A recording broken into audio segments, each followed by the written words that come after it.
Spiritualism, a system of belief or religious practices based on supposed communication with the spirits of the dead.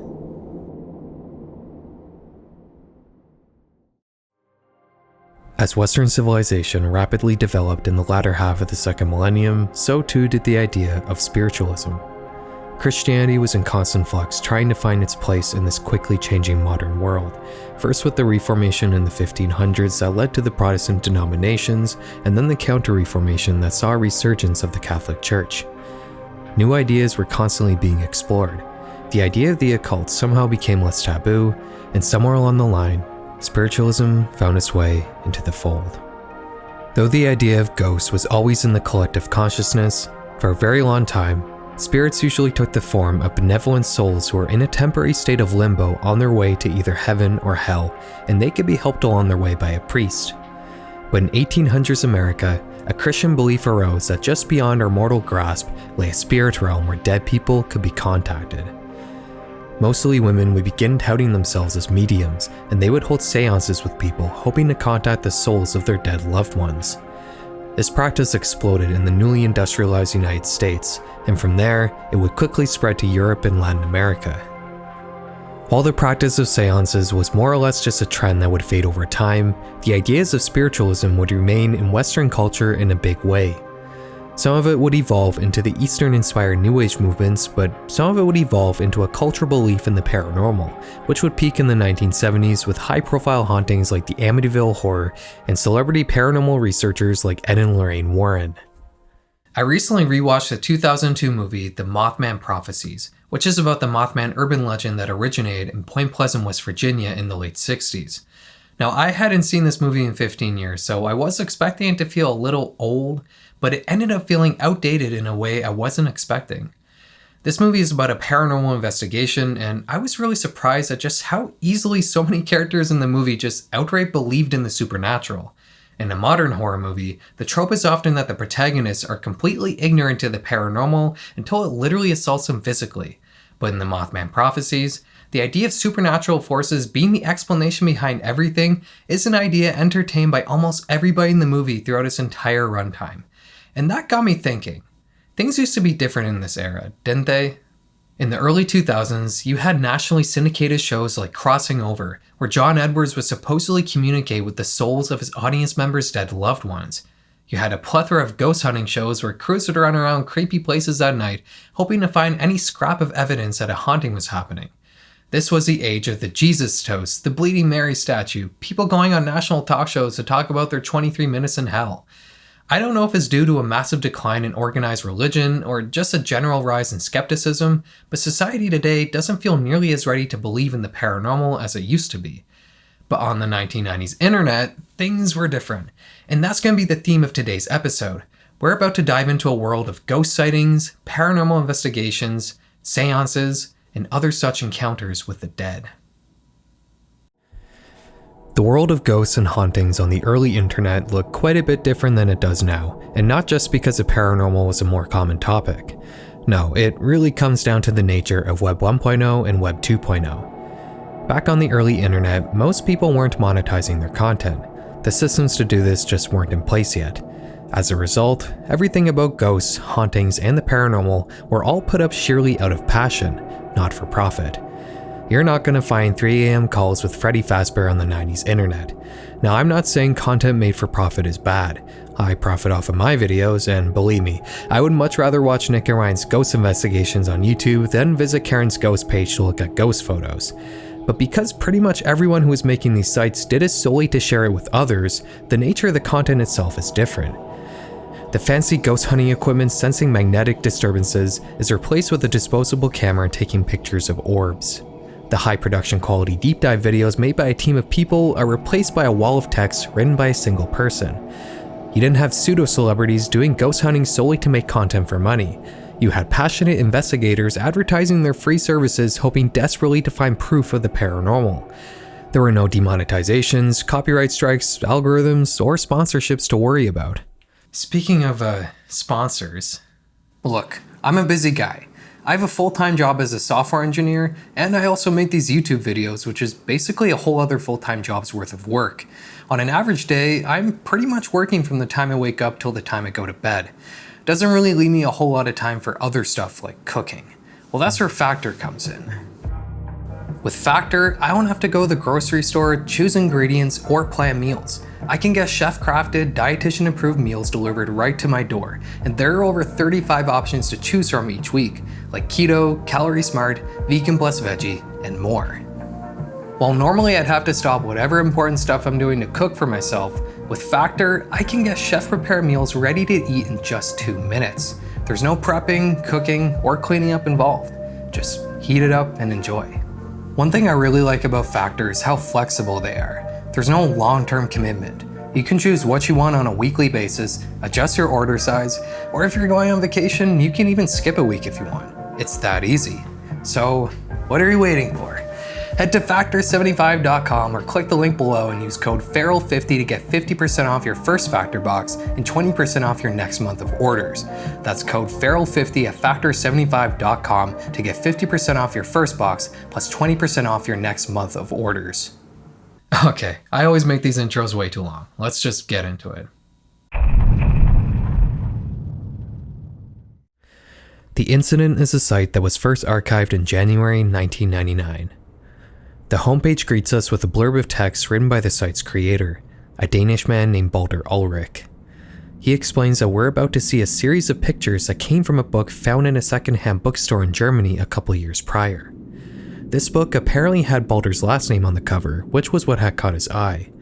He asked the store's manager about it, who told him that it came from the estate of a deceased American GI. Baldur then purchases the volume and brings it back to his hotel, where he finds that the outer sleeve doesn't match the book itself. The hardcover has the title, The Incident. Not only does this book read right to left like a manga, it also contains many disturbing pictures. The first image shows us an unexplainable scene. We can see 4 people sitting around a table in a state of panic. A 5th person is being hoisted into the air by what appears to be tentacles of light emanating from a hole in the ceiling that has metallic spikes sticking out of it. The picture is accompanied by the following caption. At the Third Belgrade Tribunal, Mr. Klein was doubting the powers of the New World Order, and look how he was taught a lesson. The young man fainting in the middle of the picture is an American student of whom the great leader has said, Mr. Oswald will fire the first shot of a new era for us. Just in case you don't know, Mr. Oswald here is likely referring to Lee Harvey Oswald, the man who shot and killed JFK in Texas in 1963. And considering these pictures were found in Germany, the great leader in the caption probably refers to Hitler, meaning these pictures were most likely taken sometime in the early 1940s. The Nazis were known to have taken an interest in the occult. Maybe they had gone further along with it than we thought. Let's keep reading. The next photo is taken from the same angle in the same room, but with a different group of people. It's similar to the last one, except this time, instead of the tentacles, we have a limp woman seemingly hanging out of some sort of portal in the middle of the air. The caption reads, Samber's girlfriend, Miss Ardens, was a very popular media. This particular evening, 4 demons were fighting over her delicate body. After the incident, she went to live in America, assuming a new identity. I can't actually show you the next one on YouTube because it would break guidelines. I'll just read you the caption. This lady from Warsaw was trying to cheat her way into the group and ended up doing a very convincing levitation. The napkin that was supposed to look like teleplasma is still hanging out her nose.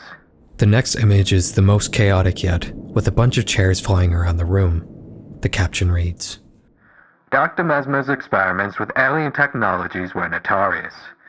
Please notice the slices of roswellium mounted on the legs of the chairs.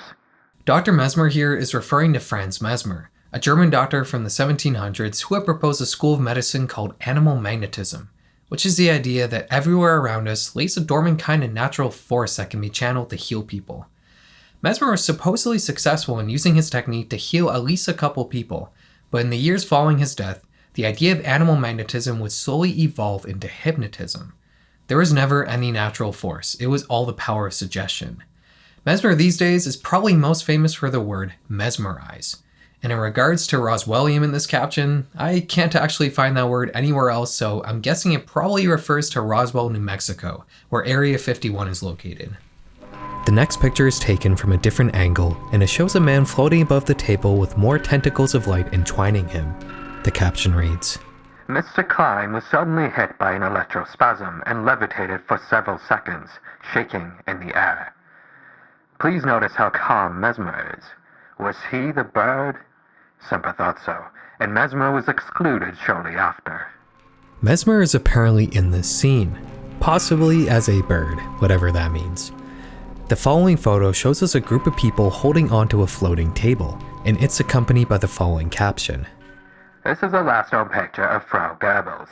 She is clearly identified by the 2 scars on her right cheek and the missing jawbone. Her death is still a mystery. Many people have later claimed to have met her in a higher dimension. However, she has refused to talk about the incident.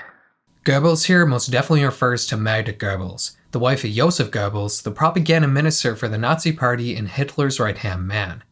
Much like Hitler, Magda and her husband both took lives when they had lost the war they started. After giving their children cyanide, the Goebbels had lives with revolvers. A few days later, their bodies were discovered by the Soviets, and just like the caption, Magda was missing her jawbone. She had attended this seance after her death. The final photo on the website shows us another group of distraught people with the following caption. Everybody was looking for Mr. Klein, but he was nowhere to be found. Later the same evening, they found him in Opera Park, stigmatized and barely breathing. Klein here could refer to Fritz Klein, another high-profile Nazi, but it's also just a common German last name. Opera Park, though, is not in Berlin, it's in Copenhagen. Either this all actually took place in Copenhagen, or Mr. Klein traveled 400 kilometers in a matter of hours. After buying the book, Balder brought it back with him to Copenhagen and made copies of the photos we just looked at, which is supposedly just a small portion of what the book contains. But before he got a chance to copy more pages, his apartment was robbed, and the only item stolen was the book. Alright, you might be wondering, is this all real? The answer is unfortunately no. A few years after putting up this website, Balder would put up a disclaimer explaining that this was all an art project he had made using Photoshop. The goal was to put a focus on how easily disinformation can be spread on the internet, but wait. He said he made it with Photoshop and a bunch of old photos. While Photoshop was a powerful tool even in the 90s, if you look closely at these photos, the edits actually seem fairly minor. These images were disturbing before Balder ever touched them. Just what are these pictures? Luckily, I wasn't the first person to think that there might be something odd about the source material Balder used, and after just a small amount of research, I found an article written by Tom Baker that explained everything. The pictures Balder modified were taken by a Danish photographer named Sven Turk, who was active during World War II. The photos all come from a book called Je var dus med engene. I was familiar with the spirits. The photos in this book were taken during a series of experiments Sven had carried out. He had organized seances with famous mediums and had them perform in complete darkness to avoid any trickery. As a result, all of these pictures were taken with infrared cameras, and honestly, I can't explain these photos. You have people and objects sometimes levitating statically and sometimes flying around the room. While I am sure that there is probably a reasonable explanation out there to everything here, I just simply don't have one myself. Let me know if you do though. As a horror project, the incident is both really cool and also pretty unusual for its time. Most internet horror projects from the 90s, even ARGs, mostly had disclaimers to let the audience know everything was a work of fiction, but the incident was completely earnestly presented, at least for a few years. As a result, most people thought it was real. Balder actually included a comment section on his site that contained all the emails he got from fans, which were filled with all sorts of wild theories. While the incident might have been fake, it was just one of many paranormal photo websites on the early internet. These sites would contain mostly user-submitted photos that had paranormal elements and were supposedly unexplainable. Today we're going to focus on one of the most popular sites in this genre, and it's one we've talked about before on this channel. The Shadowlands is a website that started in 1994 and it actually still exists today. It serves as a hub for all things paranormal and unexplainable. You can find just about any urban legend, ghost story, or cryptid you can think of here. But today, we're going to focus on a particular section of this website, ghosts and apparitions. This page contains photos supposedly depicting real-life ghosts. Let's investigate some of these. This photo is called The Burning Girl. In 1995, in Shropshire, England, the Wem Town Hall would catch on fire and ultimately burn to the ground, leaving only the outer ruins of the structure. While the building was on fire, a man named Tony O'Reilly would take a photo from the other side of the street with a zoom lens. He hadn't noticed anything out of the ordinary while taking the picture, but after developing it, he saw what appeared to be a little girl in the doorway of the burning building. According to Shadowlands, this little girl was identified as Jane Charm, who apparently set fire to the building previously and died within it all the way back in 1677. Her spirit has supposedly haunted the building ever since. While this is all a good story, the photo was eventually debunked in 2010, with the picture of the girl having been superimposed on Tony's photo. Our next case brings us to Belgrave Hall in Leicester, a Baroque manor turned museum. On December 23, 1999, the garden security lights will be activated by sorts of heat being detected. The illuminated scene was luckily caught by a security camera, and in this screenshot, we can see what appears to be a 6.5 foot tall ghost. According to the Shadowlands, some have theorized that this could be the ghost of Charlotte Ellis, a woman who died in the house in the late 1800s and has apparently haunted the place ever since. Some have theorized that this supposed apparition can merely be a leaf blowing across the lens of the security camera. But then, what activated the lights in the yard? There's an episode of a British ghost hunting show from the early 2000s called Most Haunted that deals with this particular haunting, and it's honestly pretty wild. The crew set up in the house to do a seance, and during it, multiple members of the investigation team pass out. I am not kidding. Unfortunately, they didn't have any explanation for the CCTV footage, and it remains unsolved to this day. The next photo comes from a Shadowlands user. It depicts a man named Josh standing by a waterfall with a couple standing next to him. The image was taken by Josh's friend. You might be wondering what's paranormal about this. Well, there was never any couple there. The only people at the waterfall that day were Josh and his friend. They caught two ghosts on camera. Since this was submitted by a user, there's not really much investigation or background to go over here. I would chalk this up mainly to an issue with the camera that took this photo. If you look closely at the left side of the two ghosts, you'll see Josh's shirt clipped through a little bit. Maybe there was a dead spot in the camera sensor. But actually, I'm not sure about this because there's a second picture on this page, and in it, the ghosts appear to have moved slightly, and I would even say that their shapes look even more human here. Maybe the photos are just doctored, but what do you guys think? Is this proof of the paranormal? The second user submitted picture was taken inside a car and shows a driver's side window. And right outside it, there appears to be some white squid-like entity. And if we turn up the brightness a bit, just beyond it, you'll see some inexplicable thing. I really don't know what this is. According to the Shadowlands, some people say that this is a man wearing a black jacket, but I just don't see it personally. Unlike the other pictures, I think I can actually explain this one. When you take a picture and either the camera or something in the photo is moving quickly, you might get something called a rolling shutter. This results in pictures becoming distorted, and it happens because the scene has changed between the time the camera shutter lens opens and closes. This is usually a much bigger problem with the digital camera sensors that have a much slower sweep than film cameras, but it does happen on film sometimes too. This 1913 picture of a race car is a great example. Everything is distorted from left to right here.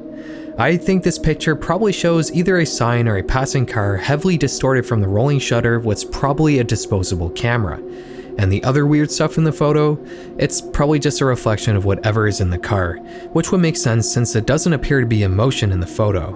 Or maybe it's just a bunch of ghosts, I don't know. Okay, we'll look at one more ghost picture in the Shadowlands. This is another user submitted photo which was taken in the mid-90s in a German pub. The photo shows some young people probably cheering during a soccer game, but if you look in the bottom right corner, you'll notice something really strange. In front of this man appears to be two ghostly figures, and they're remarkably clear as well.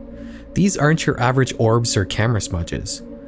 The user who submitted this photo says the two figures resemble statues, but he doesn't remember anything like this being in the pub. The interesting thing with this case was that it was actually eventually solved in 2001 by another Shadowlands user.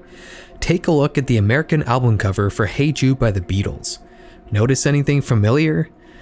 The statues on both sides of this photo are the two ghostly figures in the pub picture. After learning about this, the Shadowlands webmaster emailed the person who had originally submitted the pub photo asking them how the Beatles statues got into his image, but he never heard back. If you've never visited the Shadowlands, I highly recommend it. Like I said, it's all still live today, and it's so easy to get sucked into a Web 1.0 rabbit hole of all sorts of mysterious things. I have no doubt we'll return back to this site in a future episode of this series, but for now, we're going to move on. The next site we're going to look at is another paranormal investigation site, but with an interesting twist this time. Ghostwatcher is a site that was first launched in 1995 that was created by an artist named June Houston. While most paranormal investigation sites on the early internet focus on ghost pictures either collected by or sent to webmasters, Ghostwatcher was different. June set up this site to investigate the ghosts in her own home. When first opening the website, you're greeted with a blurb of text explaining that June has been hearing strange sounds in her house when she's been alone. Instead of just investigating this on her own, she decided to set up many webcams all around her house. 1 to 3 times a minute, each of these webcams have a spotlight that will go off and they will capture pictures and upload them to the site, kind of like a very primitive live stream. Luckily, since everything is just served to the end user as JPEGs, the archived versions of this site are pretty much feature complete and include all the pictures from the webcam streams. Let's go through all the different angles. There's about 5 different cameras under June's bed, capturing the inside of her bed frame. Not much really changes here, it seems. In fact, I'm pretty sure the Internet Archive is just serving up the same image files for every archive of this page.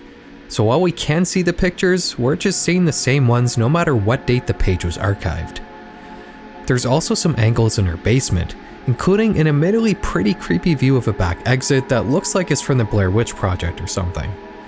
She even set up some cameras in her trunks. She says she thinks that the ghosts in her house have even been invading these chests, and she's had to move all of her clothes out of them and instead has set up these webcams inside them. Again, with the black and white and the low quality, these pictures look pretty creepy. On the site as well, we can find a comment section with findings people have made by looking at the live streams, and apparently they found quite a bit. There are reports of shadow creatures, green objects, which doesn't make sense since everything is in black and white, and also a malevolent entity named Alfred that traveled through the cameras into the internet to haunt a Ghostwatcher user. My favorite thing here was a comment from a now retired NASA engineer named David Hoffman, saying that he randomly stumbled across this site and he can safely say there's nothing out of the ordinary going on here. I mean, he is a NASA engineer after all, but he was compelled to comment because he got a glimpse of June's eyes and smile. Something was bothering me about this site. Remember how I said that the Internet Archive was probably just serving up the same archived image for every version of the page? Well, I'm not actually sure this is the case. If we look at the folder these images are stored under on the Internet Archive, they don't actually originate from the same location. These are separate files archived individually on different dates, but they're still the same picture. What's going on here? As the years went on, June would add more camera angles to her site, and sometime in the mid-2000s, she would overhaul the general design to keep it up to date with the times. The functionality remained the same though. The webcams would take pictures 1 to 3 times a minute, and the site would update as new pictures were taken. Except this time, June would add an overlay in the pictures with the Ghostwatcher URL and also the date and time the photo was taken. And in one of these pictures from 2006, we can clearly see that it's the exact same image that was on the site in 1996. 10 years between these two supposed snapshots, and not only is the camera angle and exposure exactly the same, but even the dust is in the same spot. I don't need to convince you, it's just the same picture, except the 2006 version has an overlay on it, and I was able to find multiple examples of this happening. This means that June has just been cycling between the same sets of pictures this entire time. In fact, I'm not even sure these pictures were ever cycled. As far as I can tell, the images on the site never actually changed. Or, at least in the archives, I can only find the same photos repeated on every version of every page.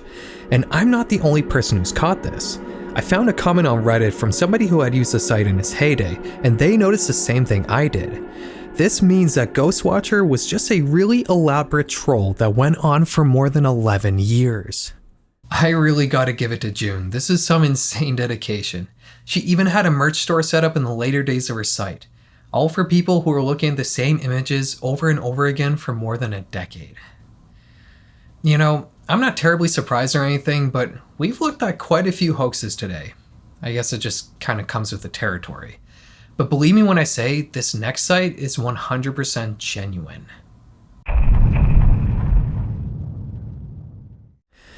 AfterDeath.com is a site first archived in 1996 that revolves around the concept of after-death communications, or ADC for short.